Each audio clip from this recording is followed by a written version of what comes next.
Atenção, viajantes! Professor Dilton Lima na área, te convidando para fazer uma maravilhosa viagem pela história. Viaja comigo!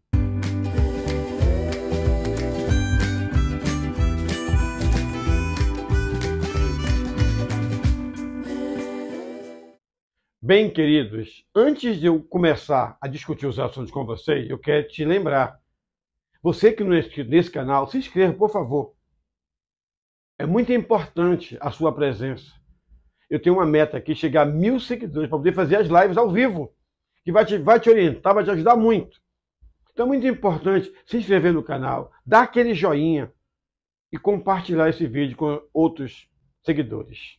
Bem, queridos, vou falar hoje dos conteúdos programáticos para a prova do processo seletivo contínuo, o chamado PSC, modelo terceiro ano, o chamado PSC3. Agora, essa minha fala sobre os conteúdos aqui vai te ajudar tranquilamente em outros parâmetros que vão te cobrar para a prova do Enem, do macro da UEA e outros vestibulares a nível de Brasil. Tá ok? Então a gente vai bater um papo hoje sobre o que você tem que estudar para dar um show na prova do PSC3. Ou seja, terceiro ano do ensino médio. Queridos, o grande tema colocado pela Universidade Federal do Amazonas, a nossa UFAM, que vai englobar todos os conteúdos a ser cobrados no PSC3, é esse tema aí, ó. Um mundo estilhaçado, revoluções, guerras e os desafios do novo milênio. Então a gente vai fazer uma abordagem, uma viagem sobre esses temas, esses tópicos, que praticamente, em termos de marca temporal, ele pega do final do século XIX, onde eu vou ter a eclosão da segunda revolução industrial, que vai entrar pelo século XX, como ele mesmo falou, ó, guerras e revoluções. Então eu já vou ter de cara a segunda revolução industrial. Nações que vão crescer de uma forma gigantesca, nações que eu vou chamar de nações imperialistas, que vão brigar por territórios, por espaços, por matéria-prima, por mercados, por fonte de energia, e isso vai acabar gerando guerras. Tanto é que a consequência disso foi a Primeira Guerra Mundial. Depois eu vou ter uma Segunda Guerra Mundial. As revoluções, dando destaque para as duas revoluções socialistas, a primeira na China, em 49, e a segunda em Cuba, em 59. E como ele mesmo colocou, o novo milênio, com o fim da Guerra Fria, como é que vai se comportar esse mundo? Vai se comportar as nações. Então é isso que a gente vai bater um papo hoje. Tá ok? Bem, queridos, eu dividi em 5 blocos. E eu vou justamente bater um papo com vocês, para você ficar ligado, o que você tem que estudar, ficar atento, para dar um show nessas provas que cobram esses assuntos. Especialmente a da UFAM, que é o nosso PSC3. O primeiro bloco é este: revoluções e guerras. Aí você observa que a gente vai abordar esses temas aí, ó, que vão ser cobrados. É isso que a UFAM vai cobrar. A Primeira Guerra Mundial e o declínio da Europa, a Revolução Russa e o Stalinismo, o período entre guerras e a ascensão dos Estados Unidos, a democracia que entrou em xeque com os chamados regimes totalitários, que é o nazismo e o fascismo, e a Segunda Guerra Mundial. Bem, a Primeira Guerra Mundial, que começou em 1914 e durou até 18, para compreender, eu quero dar uma dica para vocês, de você dar uma pesquisada sobre um assunto antecessor a ele, ou a ela, que é quando as nações chegam a esse estágio de nações imperialistas. Por isso que você tem que dar uma pesquisada, uma estudada sobre neocolonialismo e o imperialismo. Quando grandes nações da Europa, como a Inglaterra, a França, a Alemanha e a Itália, que vão se destacar, e eu vou ter basicamente 2 outras nações que vão correr por fora: Estados Unidos e o Japão. E justamente da exuberância, da briga por espaços, por mercados, a briga por matéria-prima, a disputa por fonte de energia, vai acabar desembocando na Primeira Guerra Mundial. Então a gente diz que a consequência das disputas imperialistas foi a Primeira Guerra Mundial. Aí você tem que compreender a formação das alianças entre os países que acabaram desembocando nessa guerra. Uma guerra de 4 anos. Queridos, no desenrolar da Primeira Guerra Mundial, praticamente quase no final, em 1917, quando eu tenho a entrada dos Estados Unidos nessa guerra, eu tenho a retirada da Rússia. E a Rússia retirou-se por uma revolução. A primeira revolução de caráter socialista, a chamada Revolução Russa, que ocorreu em 1917, onde eu tenho 2 momentos. O momento em fevereiro, onde os mencheviques tomam o poder, e onde eu tenho um segundo momento, que é o momento dos bolcheviques chegaram ao poder. Aí eu tenho Lenin, com toda a sua força e a sua exuberância, comandando a Rússia, que depois tornou-se União Soviética. E com a morte do Lenin, que o Lenin não governou muito tempo, ficou pouco tempo no poder, morreu em 24. Depois de uma conturbada disputa com Trotsky, ele assumiu o poder, Joseph Stalin. Bem, com o final da Primeira Guerra Mundial, e a Alemanha foi colocada como a nação culpada dessa guerra, praticamente ela pagou os ônus da guerra, ela foi obrigada a assinar um tratado humilhante, Tratado de Versalhes, e aí nós temos toda uma consequência. E como uma grande consequência, eu tenho a chegada norte-americana à hegemonia do poder do mundo capitalista. Tanto é que os americanos vão praticamente controlar todas as vendas dos produtos. Eu estou diante de uma Europa destruída e é preciso reconstruir. Adivinha quem é que vai reconstruir? Então aí entra os bancos norte-americanos. A Europa não tem, as suas indústrias estão quebradas. Então quem tu acha que vai fornecer toda a produção para a Europa? Estados Unidos. Viveu, senhores, o American Way of Life, ou seja, o jeito americano de viver. Mas no final dos anos 20, o que aconteceu? O sistema capitalista conheceu uma grande crise, a pior crise que aconteceu até o momento. A famosa crise mundial de 29, o chamado crack, a quebra da Bolsa de Valores, Nova York. Nova York é o centro do mundo financeiro. Foi a famosa Quinta-feira Negra. Bem, queridos, com o fim da Primeira Guerra Mundial, eu tenho nações com problemas, especialmente a Alemanha e a Itália. E nessas 2 nações, eu vou ter a democracia comprometida. Eu vou ter os regimes totalitários, direitas, que é o nazismo na Alemanha e o fascismo na Itália.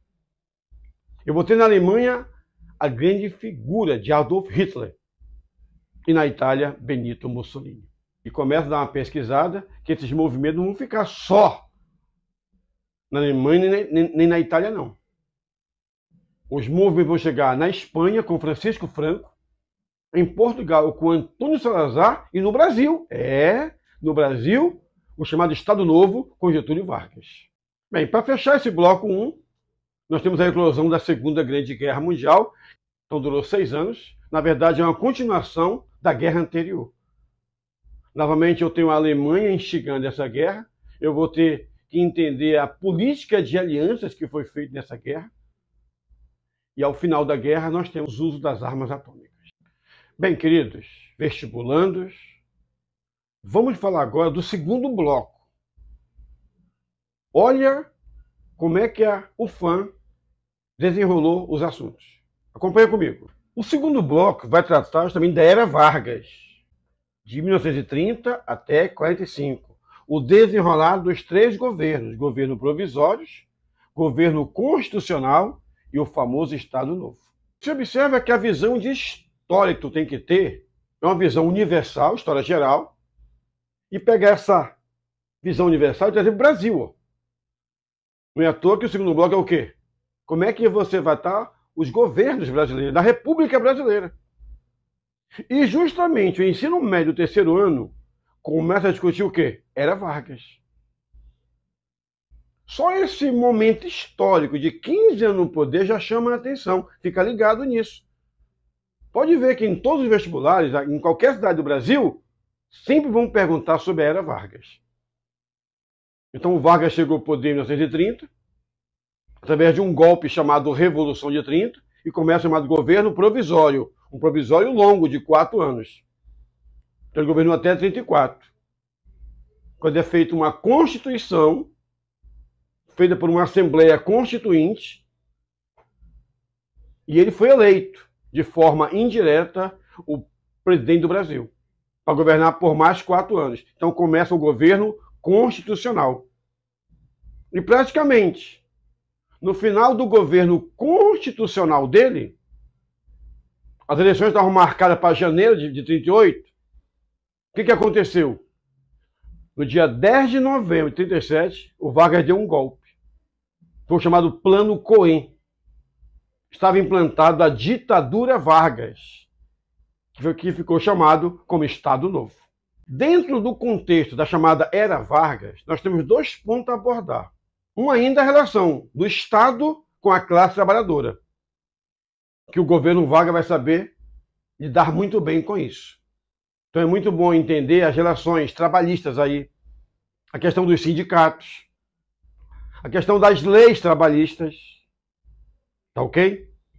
E o segundo ponto é no Estado Novo, na ditadura Vargas, quando nós temos a assinatura de um grande acordo entre Brasil e Estados Unidos, governo Vargas e o presidente Roosevelt dos Estados Unidos, no chamado Acordo de Washington, onde o Brasil voltará novamente a produzir borracha em grande quantidade para atender às necessidades norte-americanas em função da Segunda Guerra Mundial. No terceiro bloco, a gente vai voltar a discutir a história universal. Olha o bloco 3. Me segue. Vamos discutir a bipolarização mundial, a famosa Guerra Fria. Os temas abordados nesse bloco: as disputas entre Estados Unidos e a União Soviética, a Revolução e o Socialismo na China, a Grande Revolução Cubana, a questão do termo Terceiro Mundo, a descolonização na Ásia e na África, os conflitos no Oriente Médio envolvendo o Estado de Israel e a Grande Revolução Iraniana. Bem, queridos vestibulandos, terminada a Segunda Guerra Mundial, eu tenho uma disputa muito importante que nós somos obrigados a dominar, a chamada Guerra Fria. O mundo vai ficar bipolarizado. De um lado, Estados Unidos, de outro lado, a União Soviética. Essa guerra durou de 45 até 1991. Então é muito importante você compreender os fatos que marcaram, compreender a linha temporal, as grandes tensões internacionais. Tanto é que logo de imediato nós temos os grandes acordos. Não é à toa que os Estados Unidos elaboram um plano econômico chamado Plano Marshall para recuperar os aliados na Segunda Guerra Mundial, especialmente a Europa Ocidental. É criada a OTAN, que é um organismo militar para justamente ajudar a combater as ações comunistas. Por outro lado, a União Soviética cria o Comecon para dar o apoio financeiro às nações aliadas do bloco socialista. E dentro do acordo militar é criado o Pacto de Varsóvia. Então você tem uma série de fatos. Tu tem a disputa até pelo espaço, a corrida espacial. Você vai ter a grande disputa entre americanos e soviéticos, os satélites, o homem tentando conquistar a Lua. Eu vou ter as grandes revoluções que vão marcar essa época, as grandes guerras. E é preciso entender isso dentro dessa lógica. Como é que o mundo se comportou depois da Segunda Guerra Mundial, na chamada Guerra Fria. Dentro dessa ótica da Guerra Fria, o espaço dentro do nosso globo terrestre, do nosso mundo, onde mais teve influência socialista foi onde? Na Ásia, no Oriente. Tanto é que eu tenho a grande Revolução Chinesa, quando as forças de Mao Tse-tung conseguem implantar a grande revolução. Lembra que eu já tive a primeira, na Rússia, em 17. e agora eu tenho a segunda revolução socialista. As forças maoístas implantam o socialismo na China. Ali no próprio Oriente, logo em seguida, eu tenho a Guerra da Coreia, onde eu vou ter a divisão da Coreia. Em Coreia do Norte, orientação socialista, e Coreia do Sul, orientação capitalista. No final dos anos 50, para ser mais exato, 59, eu tenho a grande revolução que vai marcar a América Latina. Aonde? Em Cuba. Praticamente o quintal norte-americano ficou vermelho. Então, a grande revolução cubana. A terceira grande revolução socialista. De novo, primeira União Soviética, Rússia 17, China 49 e agora Cuba 1959. Então eu vou ter que entender as relações cubanas. E com certeza entender para onde é que Cuba vai ter que olhar. Já que tornou-se o mundo vermelho. Então quem é que vai amparar? Quem é que vai dar toda a solidariedade a Cuba? Que é a União Soviética. Você tem as guerrilhas atuando na América Latina. Então essas atuações das guerrilhas foram importantes para tomar o poder em Cuba. Tanto é que o líder cubano, Fulgêncio Batista, foge para os Estados Unidos. E Fidel Castro instala o primeiro governo socialista na América Latina. Também tivemos a participação de um grande guerrilheiro, o Che Guevara, que não é cubano, mas ajudou a colocar sua ótica do foquismo nessa revolução. Bem, queridos, com o fim da Guerra Fria, eu vou ter as nações na África e na Ásia brigando para se livrar daquelas nações que as dominavam, o chamado imperialismo capitalista. Então eu vou chamar de independência dessas nações. A chamada descolonização. Tanto é que eu vou ter uma grande reunião mais tarde, em Bandung, na Indonésia, 1955, para discutir as ações dessas nações. Aí é que nasce o termo Terceiro Mundo. Eu quero que você fique ligado em algumas nações, especialmente aquelas nações onde a Inglaterra tinha domínio, como a Índia, onde lá eu tive a figura do Gandhi, Mahatma Gandhi. Na África do Sul, a figura do Nelson Mandela, por exemplo. E não esquecer do Oriente, especialmente o Vietnã, que era uma área ligada à França, a questão da Indochina. Então eu vou ter a famosa Guerra do Vietnã nessa parada aí. Dentro dessa questão da Guerra Fria, nós temos a criação do Estado de Israel. Aí é bom dar uma pesquisada, dar uma acelerada nos conhecimentos, entender essas guerras entre árabes e judeus. Uma guerra que durou muito tempo, até hoje tem resquícios. Entender por que foi criado esse Estado. Quem está por trás disso? E você percebe que até hoje Israel é grande nessa área. Praticamente naquele mundo árabe, eu tenho uma nação judaica. Lembra que aquele povo não tinha um Estado. E foram expulsos pelos romanos lá no século I. Então, em 1948, com o aval da ONU, foi criado esse Estado. Aí eu vou ter as guerras, porque os árabes não vão aceitar essa imposição da ONU. E por incrível que pareça, as 4 guerras, todas vitória de Israel. Então tem que entender por quê. E para finalizar esse bloco, chegamos no final dos anos 70, para ser mais exato, 1979. Nós temos o fim da monarquia do Shah Reza Pahlavi e a chegada ao poder dos Ayatollah. É a chamada Revolução Islâmica, onde quem vai comandar tudo é o Ayatollah Khomeini. Bem, chegamos ao quarto bloco. E o quarto bloco, novamente, você volta a discutir o Brasil. Acompanha comigo. Você tem justamente a questão do Brasil e a Guerra Fria. Então temos que entender a questão do populismo e sua relação com a América Latina. E justamente a questão do Brasil nesses 2 momentos. Da chamada República Democrática. E o segundo momento, quando eu tenho a famosa ditadura militar, onde eu vou ter a República dos Generais colocado nos conteúdos. E entender os grandes projetos que vão ser feitos para a Amazônia nesse momento histórico. Bem, queridos, o populismo na América Latina entendeu o que é esse termo populismo. Tem a ver com toda uma ideologia que é de direita. Entender esses grandes governantes de destaques no México, na Argentina e, claro, no Brasil. Na chamada República Democrática, né, ou também chamada República Populista, que nós temos desde 46 e vai até 64. Lembra que eu tinha encerrado o Estado Novo. Era o fim da ditadura Vargas. Então eu vou ter uma nova discussão constitucional. Por isso que eu chamo de redemocratização. Os grandes governantes neste momento é Getúlio Vargas, onde eu vou ter uma questão que ele vai implantar o seu nacionalismo varguista, e Juscelino Kubitschek, com a questão do seu desenvolvimentismo, onde ele vai fazer uma grande aliança com o capital estrangeiro para entrar muita grana aqui, para fomentar o que ele chamou de plano de metas. Como ele mesmo falou, que ele ia fazer o país crescer 50 anos em 5. Com o fim do governo JK, nós temos a chegada da maior enganação que teve no momento. Jânio da Silva Quadros, o homem da vassoura.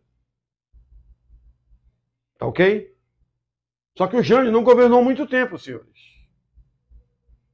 Ele fez uma série de relações que deixaram descontentes a política norte-americana. Ele foi pressionado e renunciou. Aí quem assumiu? João Goulart, que a gente chama de Jango. O Jango governou de 61 até 64, quando ele vai ser destituído por um golpe militar, onde eu vou ter os militares assumindo o comando do Brasil por 21 anos.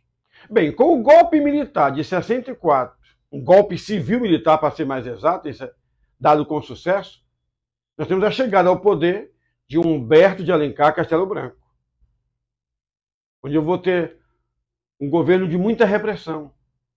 A democracia acabou. Em cima eu vou ter uma intensa perseguição. Depois virá Arthur da Costa e Silva. E é justamente nesse governo que eu tenho a pior medida implantada para os militares, o famoso Ato Institucional número 5. Como o Costa Silva adoeceu e veio a falecer, assumiu uma junta provisoriamente, uma junta militar, e aí foi eleito Emílio Garrastazu Médici, onde eu tenho um grande crescimento econômico no Brasil, no chamado milagre brasileiro. Tá ok, pessoal? Com o fim do governo Médici, chegou ao poder quem? Ernesto Geisel. Ele começa com muita repressão e já começa a preparar a distensão. Ou seja, o fim das tensões, que vai ser concluído com João Batista Figueiredo, que é o chamado governo da abertura. Governou 6 anos. Então, em 1985, nós temos o fim desse chamado governo militar e a volta dos civis ao poder. Dentro deste bloco, temos que entender qual é a relação do Brasil com a Amazônia. Você sabe que praticamente depois do ciclo da borracha, a Amazônia ficou jogada à sorte. Então nós temos os anos 50, o governo Vargas, para ser mais exato, 1953, a criação da Espévia, que é uma superintendência para cuidar da Amazônia. Nos anos 60, nós temos a Sudam, criada em 66, a superintendência para o desenvolvimento da Amazônia. E no mesmo governo é instalada a Zona Franca de Manaus. E para instalar essa Zona Franca, foi criada a SUFRAMA, a Superintendência da Zona Franca de Manaus. Bem, chegamos no quinto e último bloco. Eu quero te convidar, você dar essa força para esse canal, se inscrevendo. É muito importante que você se inscreva. Compartilhe esse vídeo. Dê aquele joinha. Lembra que esse canal, para ter força, tem que ter a sua movimentação. Então nos ajuda. Ajuda outros vestibulandos. E a nossa meta é atingir 1000 seguidores, para que eu possa fazer as lives e atender ao que vocês me pedem. Então é muito importante que você chame os seus amigos, colegas, parentes, todo mundo a se inscrever nesse canal. Compartilha e dá aquele joinha para seguir a vida adiante. Tá ok? Vamos voltar para a história? O quinto bloco e último colocado aqui é este. Você tem justamente, no quinto bloco, o novo milênio, novos desafios. Dentro desse bloco, a discussão da redemocratização do Brasil, da chamada Nova República, a chamada Era Neoliberal e a questão da globalização. Bem, pessoal, no fim da chamada ditadura militar, nos anos 80, passei mais 83, 84, nós temos as grandes manifestações, das chamadas diretas já. Tanto é que em 85, no final do governo Figueiredo, nós não vamos ter mais um presidente militar no poder. Mesmo indiretamente, ele foi eleito, Tancredo Neves. Aí começa uma nova etapa. Volta novamente a discutir uma nova Constituição de caráter bem democrático. Por isso que eu chamo de redemocratização novamente. Só que o senhor Tancredo Neves ele não governou. Ele morreu antes de tomar posse. Quem assumiu o poder? O senhor José Sarney, que era seu vice-presidente. E justamente no governo do Sarney é que eu tenho a nova Constituição, a última que nós temos até hoje, que foi promulgada em 1988. A mais liberal que nós temos, democrática. Com o fim do mandato do Sarney, nós temos a eleição de Fernando Collor de Mello, que governou pouco tempo, que ele sofreu impeachment. E assumiu o vice, Itamar Franco. E o Itamar Franco vai remodelar a economia do país. É criado o Plano Real, que temos até hoje em vigor, a nossa moeda. Em 94, ele apareceu como candidato, o senhor Fernando Henrique Cardoso. Ele ganhou as eleições em 94, tomou posse em 95. E justamente é feita uma mudança na Constituição para ter a reeleição. Tanto é que ele foi reeleito e ficou mais 4 anos no poder. E aí sim, em 2002, Luiz Inácio Lula da Silva chegou ao poder, depois de tentar 3 vezes. Perdeu uma vez para o Collor e 2 para o FHC. E ficou 8 anos no poder. Depois do governo do Lula, veio a Dilma Rousseff, que também governou o primeiro mandato, foi reeleita, mas sofreu impeachment. E quem assumiu? Michel Temer. Com a conclusão do mandato do senhor Michel Temer, veio ao poder Jair Messias Bolsonaro. E agora, recentemente, o Lula voltou ao poder. E é o que nós estamos vivendo. Então é tentar fazer essa viagem sobre esses presidentes, essas economias, essa conturbada, e a relação com o mundo. Então, daqui a gente vai ter o chamado neoliberalismo. Como é que esse novo milênio vai compreender as relações? Já não tem mais Guerra Fria. Então, o bloco capitalista, eu tenho uma grande mudança. É implantado o neoliberalismo. Era neoliberal, que começa nos Estados Unidos nos anos 80, com o presidente Ronald Reagan, e na Inglaterra também, com a dama de ferro, Margaret Thatcher. Eu tenho os economistas, Hayek e Friedman, que vão implantar essa visão neoliberal, onde eu tenho uma diminuição da ação do Estado, senhores. Onde quem vai cuidar das relações de serviço não é mais o Estado, e sim as empresas. Entender que eu vivo um mundo globalizado, entender a globalização. Eu vivo as chamadas transnacionais. Bem, queridos, chegamos ao final dessa viagem que eu mostrei a lista de conteúdos a ser dominado por vocês. Mas eu quero te fazer aqui um convite. Estamos justamente montando uma mega sala de história, onde você vai ficar fera. Não é apenas saber, mas saber fazer a prova. Saber gabaritar esses conhecimentos. Vai ser uma aula de forma presencial e online. Pois eu quero te convidar também, você dar uma olhada no meu Instagram, @DiltonHistória, que lá tem informações também de como você faz para se inscrever. Tá ok, querido? Não esquece, é muito importante se inscrever, dar aquele joinha e compartilhar esse vídeo. Quero te lembrar, para ficar ligado. Não perde a época das inscrições. Faça a tua inscrição direitinho. A data da prova desse PSC3 está marcada dia 30 de abril. Então temos um tempo bom para fazer uma viagem com vocês. Dar aulas excelentes, com grandes conteúdos, exercícios, simulados, para que realmente você possa gabaritar, realmente viajar comigo pela história. Entender todas as relações políticas e econômicas. Para você realmente fazer um chocolate nessa prova.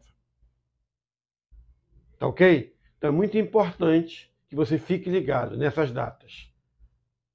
Por isso eu vou colocando aqui, enquanto eu estou falando, essas datas que te interessam. A data da inscrição, a data que você tem que pegar o cartão de inscrição, a data que vai ser feita a aplicação da prova, a divulgação dos gabaritos, e o ponto principal, onde vamos fazer a nossa festa, o resultado final dessa prova do PSC. Para que você possa fazer a sua vida melhor. Eu estou aqui para te ajudar. Por isso eu quero te chamar a fazer parte da turma de vencedores. Eu te espero, hein? Tá ok? Um abraço.